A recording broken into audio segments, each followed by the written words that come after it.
পরিবারের সাথে রক্তের সম্পর্ক, আর স্বামী স্ত্রীর সম্পর্ক হচ্ছে আত্মার সম্পর্ক।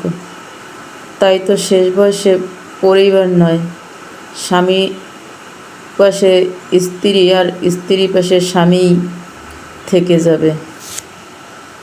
যে স্বামী তার স্ত্রীর ইচ্ছেগুলোর দিকে তাকায় না, সব সময় স্ত্রীকে নানানভাবে কষ্ট দিয়ে থাকে, স্ত্রীর আড়ালের কান্নাগুলো বুঝতে পারে না, সে কিসের স্বামী?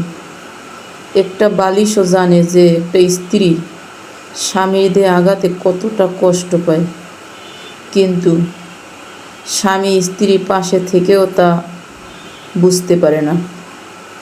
বর্তমান সমাজে এগুলোই বেশি দেখা যায়।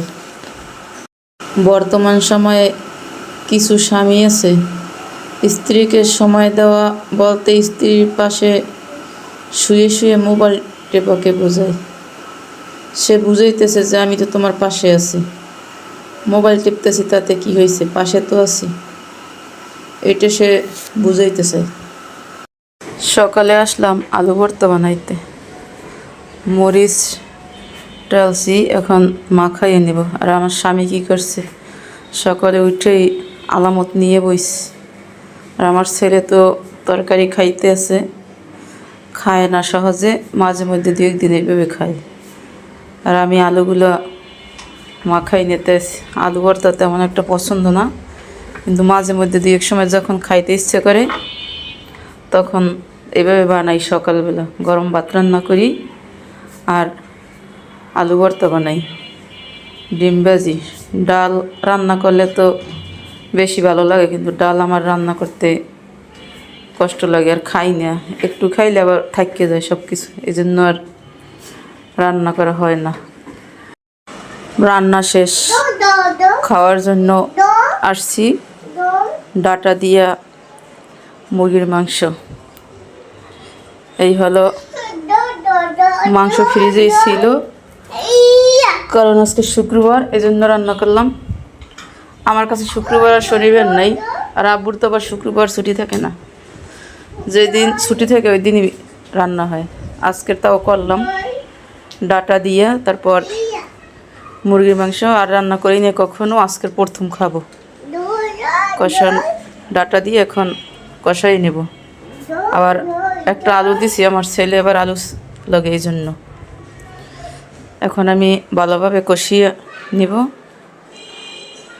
এই আমার রান্না শেষ, একবারে জল বেশিও রাখি নেই কমও না, মাখা মাখা করে রান্না করছি। এখন চুল অফ করে দিব। এই খাওয়ার জন্য আসলাম, অনেক সুন্দর হয়েছে। চশমা চোখে দিছে, এখন ঘুরতে আইছে, আনন্দে আছে অনেক। আসর হয়ে গেছে, আমরা আসতে আসতে এখন সব কিছু ঘুরিয়ে দেখবো, কিন্তু এই ভিতরে ঢুকতে দেয় না। গাছ লাগাইছে, আগে ঢোকা যাইত। কত পেয়ারা, কিন্তু ফুলও না, ছোট ডাকলে থেকে সিকিউরিটি মিটিং ক্লাস।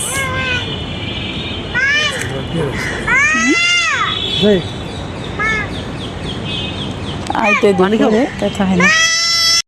বাদাম ভাজলাম, তারপর আবার চাউল ভাজছি, সেই বাদাম করছি, পুতো দিয়ে আবার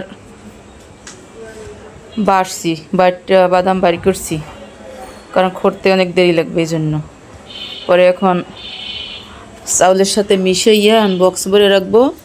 আমার ছেলে সকাল বিকেল সবসময় হাঁটবে আর খাইবে। এই হে ওই লইয়ে লইয়ে ওই খাইতে আছে আর হাঁটতে আছে। আনছি, কিন্তু বাদাম খাওয়া হয় না, ভাজাও হয় না। তা বাড়ি থেকে আনছিলাম, ওই এখনও আছে।